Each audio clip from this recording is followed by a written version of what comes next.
Good morning, everybody. It's March 23rd. Couple of things to go over. Hope you guys had a good weekend.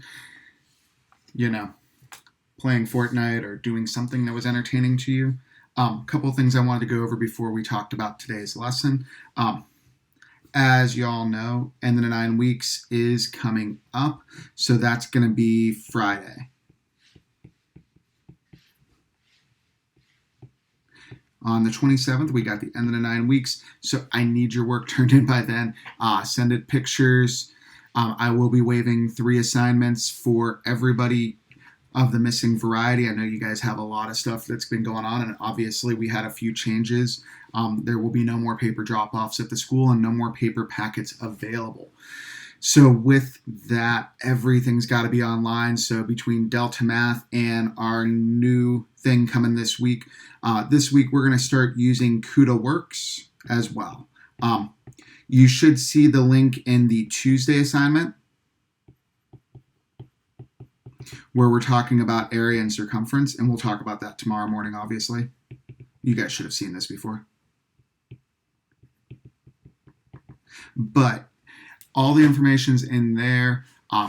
KudaWorks is a pretty easy to deal with website. There's one key that you guys need to sign up for. The link's in the 24th assignment. I'll also be putting out a document to make sure everybody's got our relevant internet contact information, since that's apparently and 100% going to be where we're at for the foreseeable future, at least the next 2 weeks.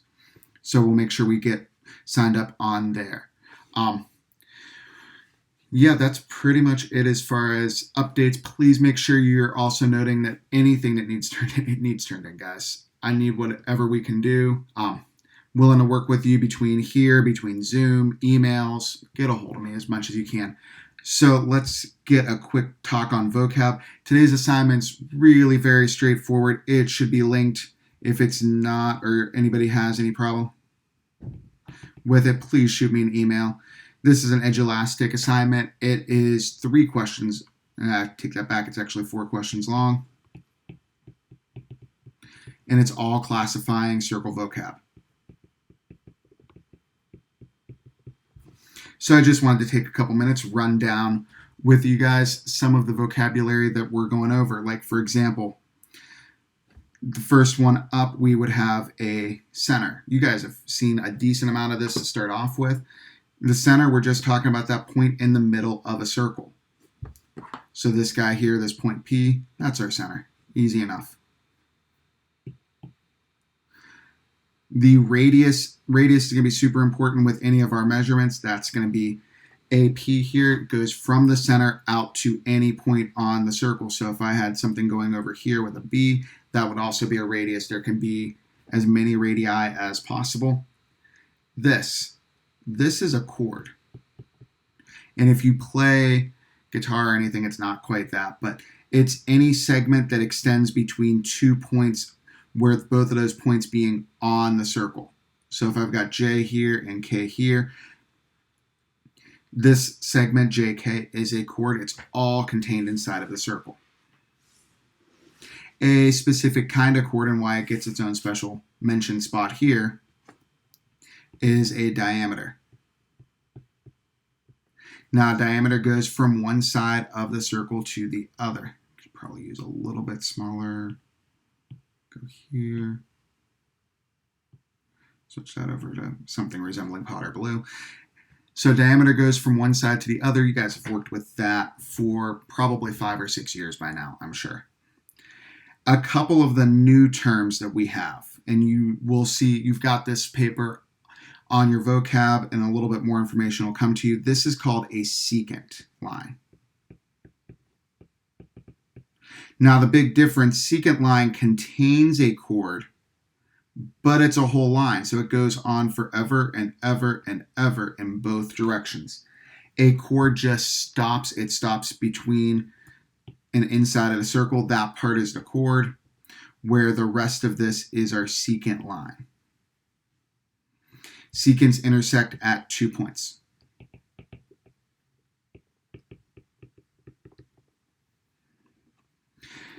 Very new kid on the block is going to be called a tangent line.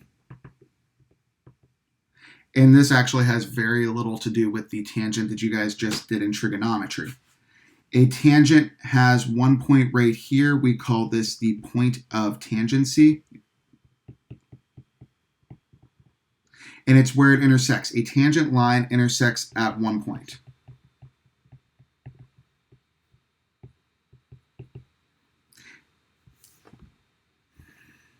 And yeah, we have something talking about that point of tangency. Next thing up, making sure. Yeah. So we're going to talk about some angle relationships, and our first one is going to be called a central angle. Now that's talking about this angle right here. It's any angle made with the center. So angle APB in this case is definitely a central angle. This guy right here where I'm intersecting on the circle for my vertex is called an inscribed angle.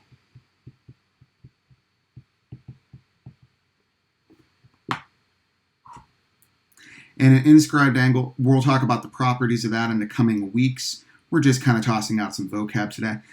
But it has both of its two endpoints. It ends up on the circle, but the big thing is the vertex is on the circle.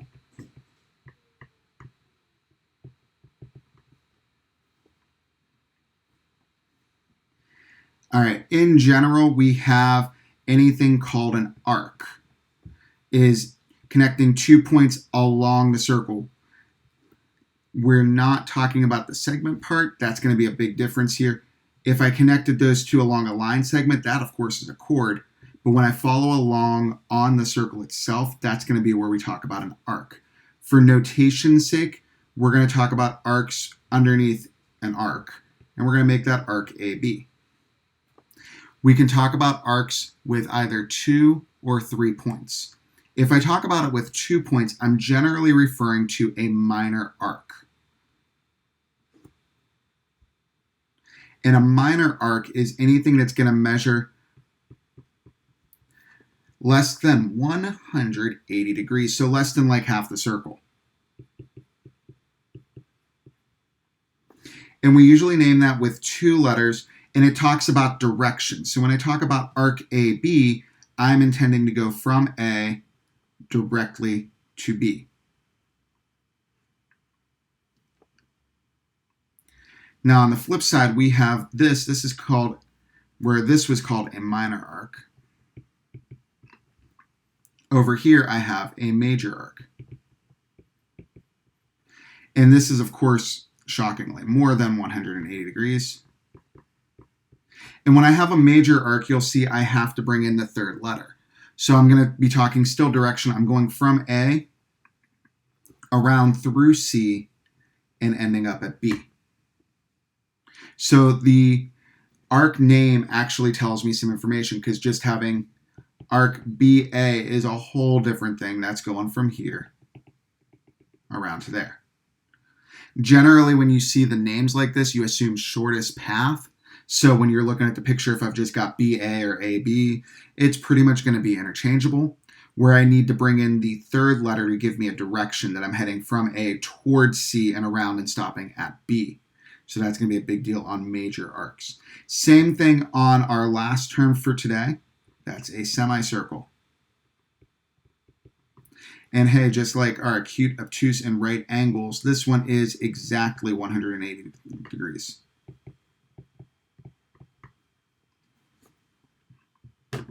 So that's it for today. The semicircle, we're going to be talking about circles for probably the next 3 or 4 weeks. We're going to kind of be able to slow roll this, get a lot of stuff in. We don't normally get to spend a whole day on vocabulary. Please make sure you do the assignment on Edulastic and any other assignments that are posted. Make sure that you are signed up on Delta Math, the new CUDA works that we've got going at this point. Any assignments that you guys have that are worksheets that are out, and you want to get those to me, send them in the picture format. If you need any help with that, please send an email along, and I'll be more than happy to try to walk you guys through whatever we need to do. We got a lot of stuff ahead of us. We still got a whole 9 weeks after Friday. Thank you guys. Have a wonderful day, and hopefully I'll see you on Zoom in just a little bit.